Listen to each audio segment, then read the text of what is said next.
সাতটা আমল এই মাসের মধ্যে, স্পেশাল 7 আমল। 1 নাম্বার, আল্লাহ নবী বলেন, সবগুলো হাদিস দিলে সময় কম, সংক্ষিপ্ত, শুধু কথা বলতেছি। 1 নাম্বার, নবী বলেন তোমরা ফরজ নামাজের পরে নফল ইবাদত বেশি করে করো। ফজর, জোহর, আসর, মাগরিব, ঈশা, এই ফজর ফরজ নামাজের পরে তোমরা নফলের প্রতি তোমরা মনোযোগী হও। হুজুর, আমরা তো ফরজ নামাজই পড়ি না, আমরা তো ফরজই পড়ি না, আপনি কি আবার নফলের কথা কইতেছেন? নফল তিলাওয়াতে কোরআন, তাসবিহ, জিকির, তালিম, ইসলামী জলসা, এগুলো সব নফলের অন্তর্ভুক্ত। ফরজের পরে এগুলোর প্রতি মনোযোগী হও, এ হচ্ছে 1 নাম্বার। 2 নাম্বার হচ্ছে নফল রোজা রাখা। ওই যে বললাম এই শাবান মাস নফল রোজার মাস। 3 নাম্বার, যাকাত আদায় করা। আমরা তো প্রচলিত ভাবে আমরা রমজানে যাকাত আদায় করি, ঠিক না? আমরা প্রচলিত ভাবে ঢালাও ভাবে রমজানে যাকাত দিই। অধিকাংশ সাহাবা তাবেঈন তারা এই শাবান মাসে যাকাত আদায় করছে 8 শ্রেণী ব্যক্তিকে। যাকাত যারা খেতে পারে কয় শ্রেণীর মানুষ?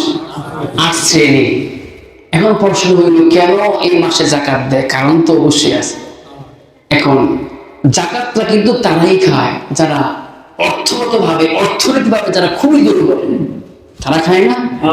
এখন আপনার যাকাতের টাকা যদি এই মাসের মধ্যে, শাবান মাসের মধ্যে আপনি প্লে করে দেন, হ্যাঁ, আদায় করে দেন, তাহলে গরিবের আর কোনো ভয় আছে? রমজান কিভাবে কাটাইতে হবে, সাহারির ব্যাপার আছে, ইফতারের ব্যাপার আছে, কত কিছু, ভালো খাবার খেতে হবে, আমার রুচি দেই, আমি তৃপ্তিগত খাবার খেতে পারবো, এই খাবার নিয়ে কিন্তু আর কোনো রমজানে কোনো ঝামেলা আছে? রমজানে কোনো ঝামেলা নাই। আপনি তো 20 তারিখের পরে গণনাতে বসেন, যাকাতের কত টাকা এবার দিতে হবে 20 তারিখের পরে। 20 তারিখের আগে গরিব না খায়া থাকুক, এটা আমার কি? হ্যাঁ, এই জন্য গরিবের ইসলাম কত কত সফট না, কত নরম না, গরিবের প্রতি কতটা দৃষ্টি, হ্যাঁ, কতটা দৃষ্টি রেখেছে ইসলাম। গরিব যেন মানে এভাবেই না তাদের অবস্থা যেন, মানে আহারে অনাহারে 2 চোখের পানিতে যেন তাদের সময়টা না যায়, দিনটা না যায়। এই জন্য 3 নাম্বার হচ্ছে যাকাত দিব এই শাবান মাসে। অনেক সাহাবীরা, অনেক তাবেঈরা পর্যন্ত যাকাত আদায় করতেন এই শাবান মাসে। 4 নাম্বার হচ্ছে রমজান নিয়ে হিসাব করা। কি করা? এটা আবার হিসাব আবার কি? ঠিক না? রমজান আবার হিসাব কি? আরে মেয়ের বিয়ে হইলে দাওয়াত দেই আর করি, আর 26 দিন বাকি আছে, মিস যেন না হয়, আর 20 দিন বাকি আছে, 10 দিন বাকি আছে, হয় না? 14ই ফেব্রুয়ারি গেছে, ভালোবাসা দিবস কবে আসবে আসবে আসবে, তার দিন তারিখ গেছে না, অপেক্ষা আছে না, যে বিপিএল এর ফাইনাল খেলা কোন দিন আসে না জেহেনের মধ্যে, হিসাব শুরু হইতেছে না। এই রমজান নিয়ে হিসাব করা, আর কতদিন বাকি আছে। যুবক ভাইরা ফেসবুকে স্ট্যাটাস করতে হবে, লিখতে হবে যে আর 20 দিন বাকি আছে রমজানের, আর 15 দিন বাকি আছে রমজানের, আর 12 দিন বাকি আছে রমজানের। পারবো তো ইনশাআল্লাহ? পারবো তো ইনশাআল্লাহ?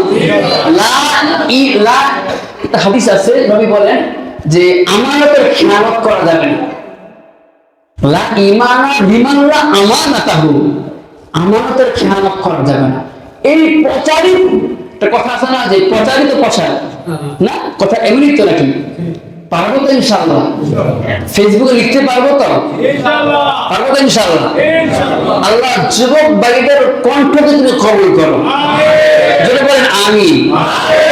5 নম্বর হচ্ছে রমজানের বিষয়বস্তু নিয়ে আলোচনা করা। কি না? কোথায় আলোচনা করব? হাটে, ঘাটে, বাজারে, বন্দরে। আমরা যদি কুরবানির বিষয় নিয়ে চায়ের আড্ডায় বসে বসে কার গরুটা কত দামে কিনছে, শরীরের কয়জন বাকি আছে, কতজন লাগবে, কেমন গরু কিনতে হবে, কেমন সাইজের, কত কেজি মানে মাংস কত কেজি থাকতে হবে, এই বিষয় নিয়ে আলোচনা হয় না? যেইখানে যাবেন ওইখানে মানে কুরবানি কুরবানি কুরবানি।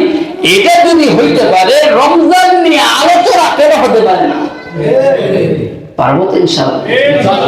দোকানের চায়ের আড্ডা, চা খাবো আর রমজানের ফাজাইল নিয়ে আলোচনা করবো, ইফতারের গুরুত্ব নিয়ে আলোচনা করবো, সাহারির গুরুত্ব নিয়ে আলোচনা করবো।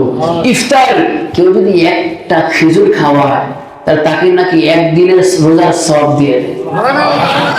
এই বিষয়গুলো আলোচনা করা জরুরি না? 6 নম্বর হচ্ছে মাস্টার প্ল্যান করা। এই যে আমাদের স্যার এখানে মাহফিল দিছি, কত প্ল্যান না করলো, প্ল্যান ছাড়া হয়েছে? যুবক ভাইয়েরা কে কোন দায়িত্বে থাকবে, হয় না এই বিষয়গুলো? এটা কি এমনি হয়ে গেছে না? কত প্ল্যানিং, দিন কি দিন, রাত 12টা বাজে, তারপর প্ল্যানিং শেষ হয় না। প্ল্যানিং ছাড়া একটা বিষয়বস্তু কিন্তু সৌন্দর্য হয় না। হয় আপনি একটা মিনি কনফারেন্স করবেন আপনার ফ্যামিলি মেম্বারদেরকে নিয়ে, এই রমজানে কত কেজি বোট লাগবে, কত কেজি মুড়ি লাগবে, কত কেজি তৈল লাগবে, এগুলো কি ভালো না খারাপ? এগুলো নিয়ে আলোচনা করবেন। এটা হচ্ছে 6 নাম্বার। 7 নাম্বার গুরুত্বপূর্ণ বিষয়, এটা হচ্ছে অনেকেরই কাজা রোজা আছে না? কাজা রোজা, কাফারা রোজা, এই আলোচনাগুলো উপরের মাইক দিয়ে চলা জরুরি। কোন সমাজ কিভাবে চালায় এটা আমার দেখার বিষয় না। এই বিষয়গুলো মাদের শোনা জরুরি জরুরি জরুরি।